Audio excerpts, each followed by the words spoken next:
Vous êtes-vous déjà demandé comment les Japonais parviennent à vivre dans des maisons aussi organisées, même dans de petits espaces comme les appartements de Tokyo? Dans cette vidéo, je vais vous révéler les 10 secrets anciens que les Japonais utilisent pour ne jamais accumuler de désordre, même si leur vie est aussi chargée que la vôtre. Je sais que garder la maison organisée semble une mission impossible quand on a 1000 choses à faire chaque jour.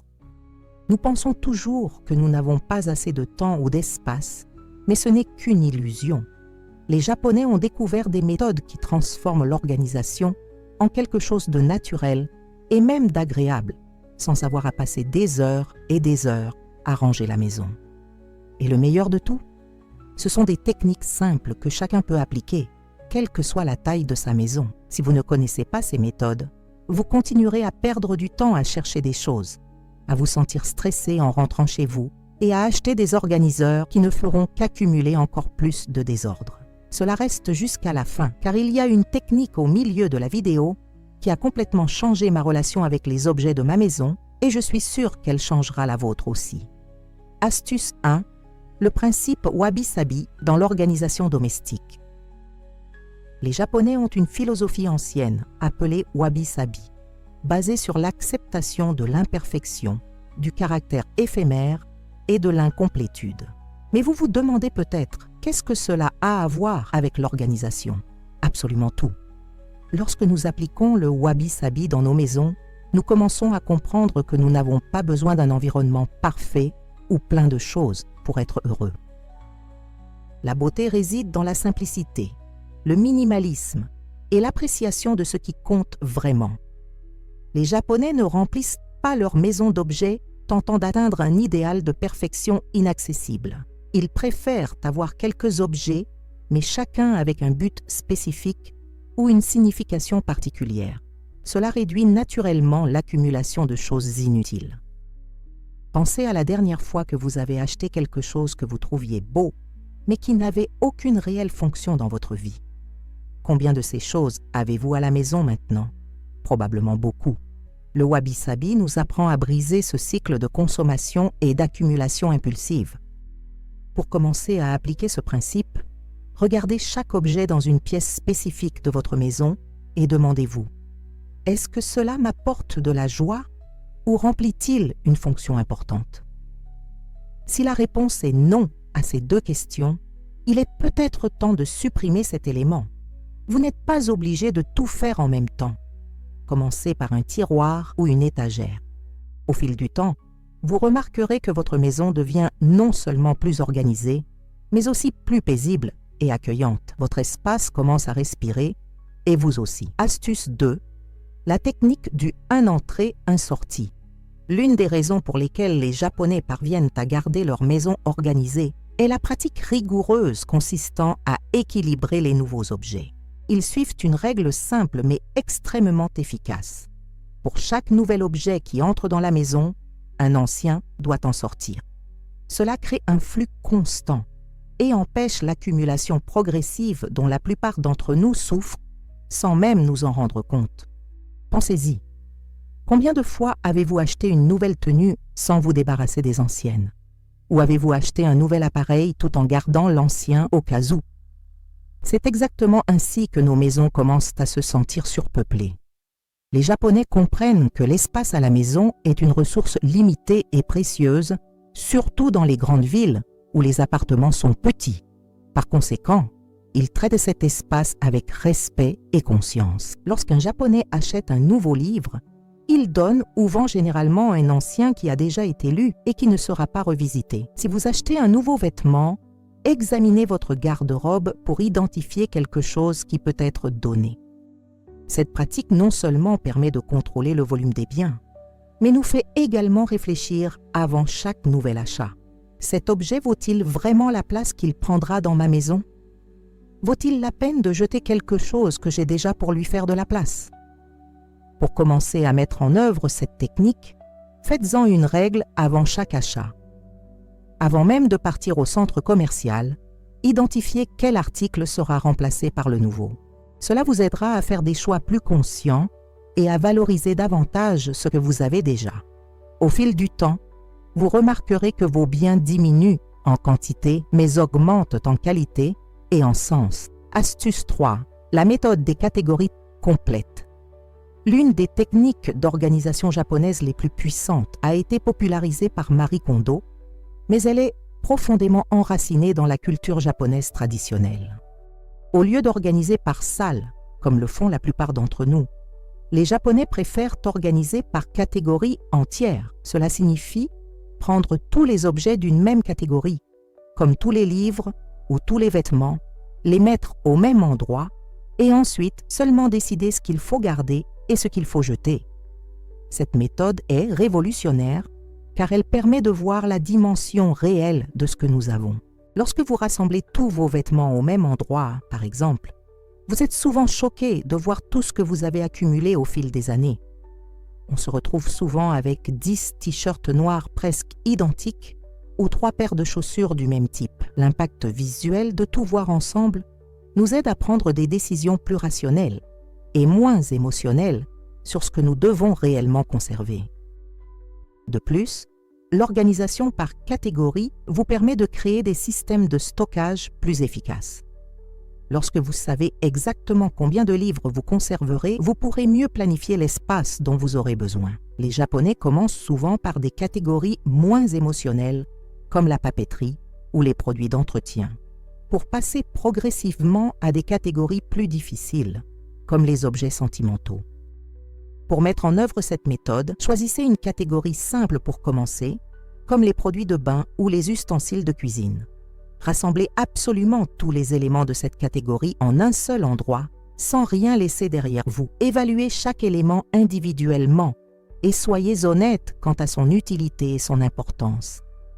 Vous constaterez qu'il est beaucoup plus facile d'identifier les redondances et les excès lorsque tout est visible en même temps. Cette technique peut paraître laborieuse au premier abord, mais les résultats sont bien plus durables qu'une organisation superficielle par pièce. Et est-ce que tu apprécies la vidéo? Alors ne manquez aucun des prochains conseils. Abonnez-vous à la chaîne maintenant et activez la cloche pour recevoir des notifications de toutes les nouvelles vidéos. Et dites-moi dans les commentaires, d'où regardez-vous? Avez-vous déjà essayé des techniques d'organisation japonaise? Revenons aux astuces, car la prochaine va complètement vous surprendre. Astuce 4. Le pouvoir de la verticalisation dans le stockage. Une caractéristique frappante des maisons japonaises est l'utilisation efficace de l'espace vertical. Alors que beaucoup d'entre nous ont tendance à empiler les objets horizontalement, créant ainsi des tas instables qui s'effondrent facilement et semblent désordonnés, les Japonais préfèrent stocker les objets verticalement autant que possible. Cette technique permet non seulement d'économiser de l'espace, mais vous permet également de tout visualiser et d'accéder à tout en même temps. Pensez à la façon dont nous stockons normalement les t-shirts dans un tiroir, empilés les uns sur les autres, ce qui nous oblige à fouiller dans toute la pile pour trouver celui que nous voulons, ce qui gâche tout dans le processus. Les Japonais plient les t-shirts d'une manière particulière et les placent verticalement, comme des fichiers dans un dossier. De cette façon, ils sont tous visibles lorsque vous ouvrez le tiroir, et en retirer un ne dérange pas les autres.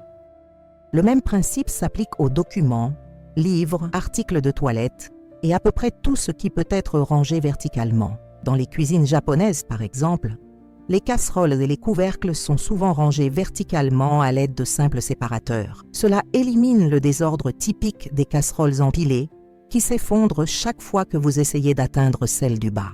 Un autre exemple est celui des armoires de salle de bain, où des produits comme les shampoings et les crèmes sont organisés dans des paniers verticaux, vous permettant de voir toutes les étiquettes en même temps.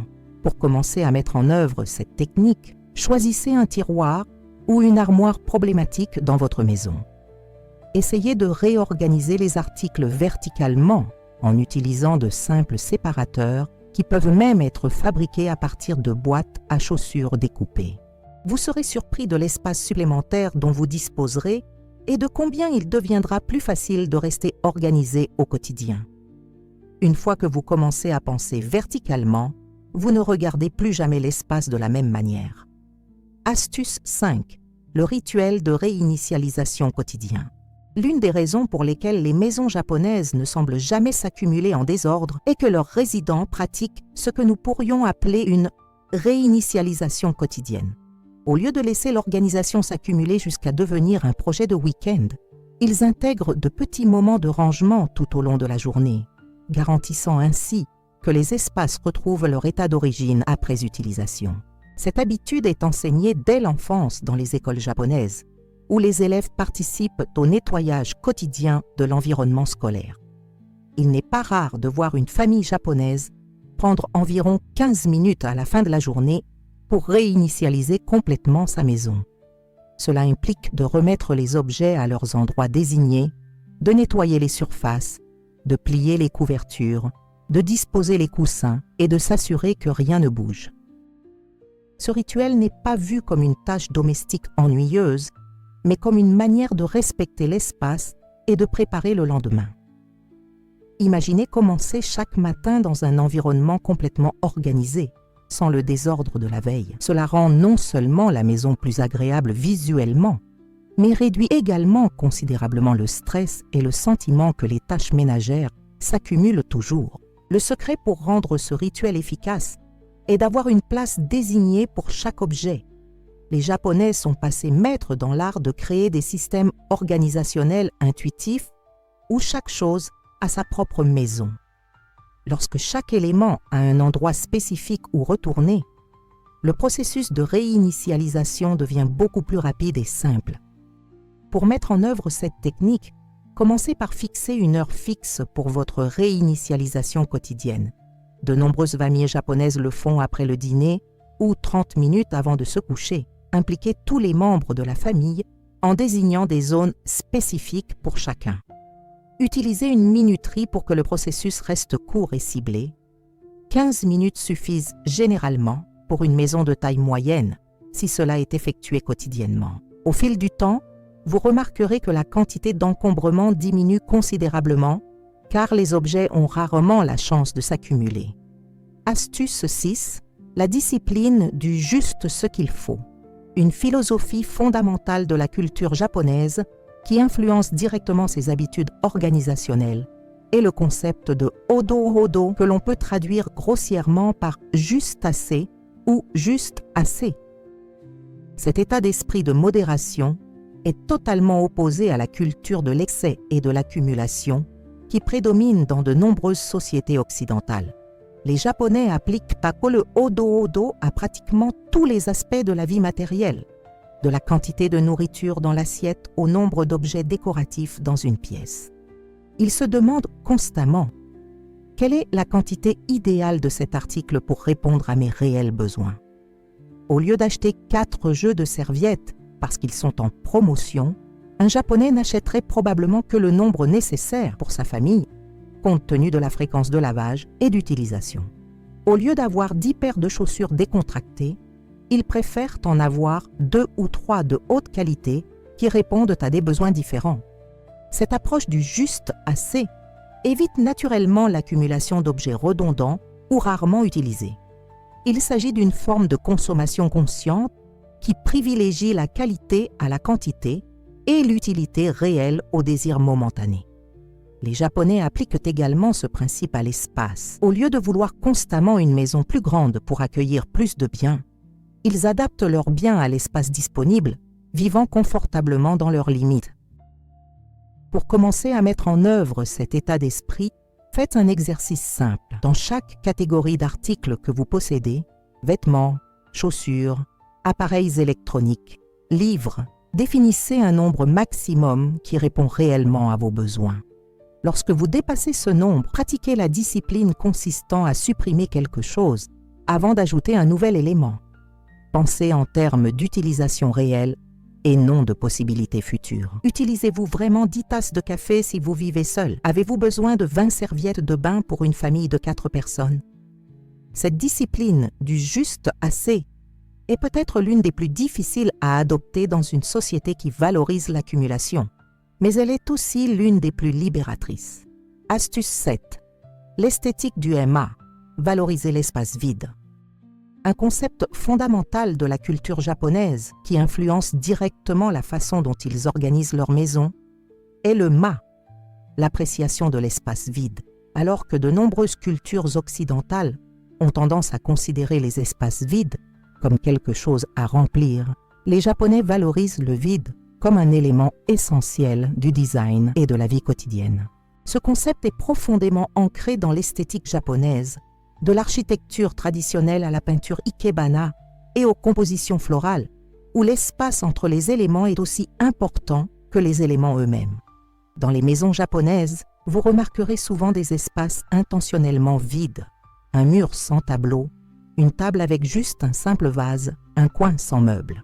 Ces espaces ne sont pas considérés comme incomplets ou gaspillés, mais comme des espaces qui permettent à l'environnement de respirer et à l'esprit de se reposer. Le mât crée un sentiment de calme et d'équilibre impossible à atteindre lorsque chaque centimètre carré est occupé. Cette appréciation du vide s'étend également à l'intérieur des armoires et des tiroirs. Les Japonais remplissent rarement complètement ces espaces de stockage, préférant laisser une marge vide d'environ 20%. Cela facilite non seulement l'accès aux objets, mais crée également une sensation de calme lorsque vous ouvrez un tiroir et ne voyez pas un fouillis d'objets. Pour mettre en œuvre ce principe, commencez par identifier les zones de votre maison qui sont visuellement encombrées. Il peut s'agir d'une bibliothèque remplie d'objets décoratifs, d'un mur couvert d'images ou d'une table basse remplie d'objets. Essayez de supprimer environ 30% des objets et voyez comment cela transforme l'espace. Dans les zones de rangement telles que les armoires et les tiroirs, établissez la règle des 80%. Ne remplissez jamais plus de 80% de la capacité totale. Vous remarquerez que non seulement l'espace devient plus beau et plus paisible, mais qu'il devient également beaucoup plus facile de maintenir une organisation au quotidien lorsqu'il y a un peu d'espace libre pour manœuvrer. Avant de passer au prochain conseil, je veux vous parler de quelque chose de spécial que j'ai préparé pour ceux qui veulent aller au-delà de cette vidéo. C'est un guide avec des secrets qui ont complètement transformé ma maison et peuvent transformer la vôtre aussi. Le lien est dans le commentaire épinglé et pour une durée limitée, j'offre une réduction spéciale aux abonnés de la chaîne. Passons maintenant aux conseils suivants qui font partie de mes préférés. Le pouvoir du Genkan, la transition consciente entre les mondes. Un élément architectural traditionnel qui a un impact extraordinaire sur l'organisation des maisons japonaises est le Genkan, la zone d'entrée qui sert d'espace de transition entre le monde extérieur et l'intérieur sacré de la maison. Même dans les petits appartements de Tokyo, les Japonais consacrent un espace spécifique à cette fonction. Genkan n'est pas seulement un endroit pour enlever ses chaussures, une pratique universelle au Japon, mais un rituel de transition conscient qui empêche le désordre du monde extérieur de contaminer l'environnement domestique. Lorsqu'un Japonais arrive chez lui, il effectue une séquence d'actions presque automatique dans le Genkan.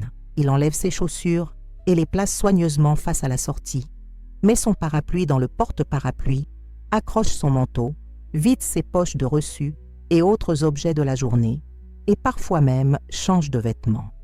Ce n'est qu'à ce moment-là qu'il entre réellement dans la maison. Ce rituel simple mais puissant évite que des objets inutiles ne traînent dans la maison. Pensez au nombre de fois où vous êtes rentré à la maison et avez jeté vos clés à un endroit, votre courrier à un autre, votre manteau sur une chaise et vos chaussures qui vous ont gêné. Le Genkan centralise et organise tout cela en un seul endroit. La bonne nouvelle est que vous n'avez pas besoin d'une maison japonaise traditionnelle pour mettre en œuvre ce concept. Même dans un petit appartement ou une maison sans entrée formelle, vous pouvez désigner une petite zone près de la porte comme votre Genkan improvisé. Les éléments essentiels sont simples. Un emplacement pour les chaussures, des crochets pour les sacs et manteaux, un petit plateau ou panier pour vider les poches, clés, pièces, reçus, et un emplacement pour le courrier. Prenez l'habitude de toujours effectuer la même séquence d'actions lorsque vous rentrez chez vous, ce qui en fait un rituel conscient. Au fil du temps, vous remarquerez que beaucoup moins de désordre se répand dans la maison, car la plupart des objets qui causent habituellement du désordre sont interceptés dès l'entrée. Cette pratique simple peut réduire considérablement la quantité d'objets aléatoires dispersés sur les surfaces de votre maison et créer un sentiment d'ordre et de détermination dès le moment où vous franchissez la porte. La pratique de l'inventaire saisonnier. Une tradition japonaise qui contribue de manière significative à l'absence de désordre est le Osuji, le nettoyage en profondeur qui a traditionnellement lieu à la fin de l'année. Cependant, le concept va bien au-delà du simple nettoyage. Il s'agit d'un inventaire approfondi et d'une rénovation intentionnelle de l'espace de vie. Les Japonais ont élargi ce concept pour créer l'habitude des stocks saisonniers, reconnaissant que nos besoins changent avec les saisons. 4 fois par an, au rythme des saisons, les familles japonaises examinent systématiquement leurs biens, évaluant ce qui est encore utile, ce qui doit être remplacé et ce qui n'est plus nécessaire. Imaginez que vous parcourez votre garde-robe au début du printemps, non seulement pour remplacer vos vêtements d'hiver par des vêtements plus légers, mais aussi pour vous demander honnêtement quelle pièce vous avez réellement portée la saison dernière. Ce pull qui est resté au fond du tiroir tout l'hiver, il est peut-être temps d'en faire don. Ces bottes qui vous font mal aux pieds à chaque fois que vous les portez, ils ne méritent probablement pas de prendre de la place pendant encore un an. Cet inventaire régulier évite l'accumulation progressive dont souffrent la plupart d'entre nous. Au lieu de stocker sans fin des objets que nous utilisons rarement ou jamais, les Japonais maintiennent un flux constant d'entrées et de sorties. Ils profitent également de cette opportunité pour effectuer un entretien préventif, réparer des dommages mineurs, polir ce qui a perdu de son éclat, remplacer ce qui est en fin de vie utile. Pour mettre en œuvre cette pratique, marquez sur votre calendrier 4 jours par an, un au début de chaque saison, dédiés à l'inventaire saisonnier. Commencez par les catégories les plus touchées par le changement climatique, comme les vêtements et les chaussures, et étendez-les progressivement à d'autres articles. Établissez des critères de décision clairs. Si vous n'avez pas utilisé un article la saison dernière et qu'il n'y a aucune raison spécifique de croire que vous le ferez la saison prochaine, envisagez de vous en débarrasser. Ce rituel saisonnier permet non seulement de garder vos biens sous contrôle, mais crée également un sentiment rafraîchissant de renouveau et d'intentionnalité dans votre maison, en synchronisation avec les cycles naturels de l'année. La philosophie de l'ikigai dans la sélection des objets. Le concept japonais ikigai, souvent traduit par raison d'être ou but dans la vie, est largement connu comme une philosophie personnelle visant à trouver un sens et une satisfaction. Ce que beaucoup de gens ne réalisent pas, c'est à quel point les Japonais appliquent ce même concept dans leurs relations avec les objets qu'ils gardent chez eux. Au lieu d'accumuler des objets au hasard, ils sélectionnent et conservent uniquement ceux qui ont un véritable objectif ou apportent une véritable joie. Considérez l'ikigai comme le point d'intersection de 4 questions. Cet objet est-il utile? Cet objet m'apporte-t-il de la joie? Cet objet a-t-il une signification particulière? Cet objet améliore-t-il mon environnement? Les éléments qui répondent positivement à au moins 2 de ces questions valent généralement la peine d'être conservés. Cette approche va bien au-delà de la méthode populaire de Marie Kondo, consistant à ne garder que ce qui suscite la joie. L'ikigai reconnaît que certains objets peuvent ne pas susciter d'émotions positives immédiates, mais avoir néanmoins un but important dans nos vies. Il est peu probable qu'un exercice suscite de la joie lorsque vous le regardez, mais il est certainement utile et améliore votre capacité à garder votre environnement en ordre. Dans le même temps, l'ikigai nous rappelle que l'utilité n'est pas le seul critère, la beauté, la signification émotionnelle et la contribution à l'atmosphère générale comptent également. Un vase hérité de grand-mère n'a peut-être aucune utilité pratique, mais il est porteur de sens et peut-être de beauté. Pour mettre en œuvre cette philosophie, commencez à évaluer de nouveaux objets à travers le prisme de l'ikigai avant même de les ramener à la maison. Lorsque vous êtes tenté de faire un achat, demandez-vous où se situe cet article dans les 4 dimensions de l'ikigai pour les objets. Pour les articles que vous possédez déjà, prenez le temps d'examiner une catégorie à la fois en évaluant honnêtement chaque article. Ceux qui n'ont pas d'objectif clair ou de signification particulière occupent probablement simplement de l'espace physique et mental dans votre vie. Cette pratique ne consiste pas à vivre avec le moins possible, mais plutôt à vivre intentionnellement avec les objets qui enrichissent véritablement votre vie de manière significative. Nous avons atteint la fin de notre voyage dans les secrets japonais qui empêchent le désordre de s'accumuler. Comme nous l'avons vu, il ne s'agit pas seulement de techniques d'organisation, mais d'une philosophie de vie qui valorise l'intentionnalité, la modération et le respect de l'espace. Du wabi-sabi qui nous apprend à valoriser l'imperfection et la simplicité, à l'ikigai qui nous aide à sélectionner des objets avec un but précis, ces principes anciens ont beaucoup à nous apprendre sur la façon de vivre plus harmonieusement avec nos biens. Ce qui est étonnant, c'est que vous n'avez pas besoin de déménager au Japon ou de transformer votre maison en temple zen pour mettre en œuvre ces pratiques. Commencez par de petites étapes. Choisissez une ou deux techniques qui vous intéressent le plus et pratiquez-les consciemment pendant quelques semaines. Au fur et à mesure que ces habitudes font partie de votre routine, ajoutez-en progressivement d'autres. N'oubliez pas que la véritable organisation ne consiste pas à avoir une maison qui semble sortir d'un magazine de décoration. Il s'agit de créer un espace qui soutient votre vie, facilite vos activités quotidiennes et favorise une sensation de calme et de bien-être. Les Japonais comprennent que notre relation avec les objets et l'espace qui nous entoure affecte profondément notre esprit et notre esprit. En adoptant une approche plus consciente et intentionnelle de nos biens, nous ne désencombrons pas seulement notre maison, nous désencombrons notre esprit. Et maintenant, j'aimerais avoir votre avis. Laquelle de ces techniques allez-vous essayer en premier? Laissez votre choix dans les commentaires et revenez partager votre expérience dans les semaines à venir. Et si vous avez aimé cette vidéo, n'oubliez pas de l'aimer, de la partager avec ceux qui souffrent également de désorganisation et de vous abonner à la chaîne pour plus de contenu comme celui-ci. À la prochaine vidéo!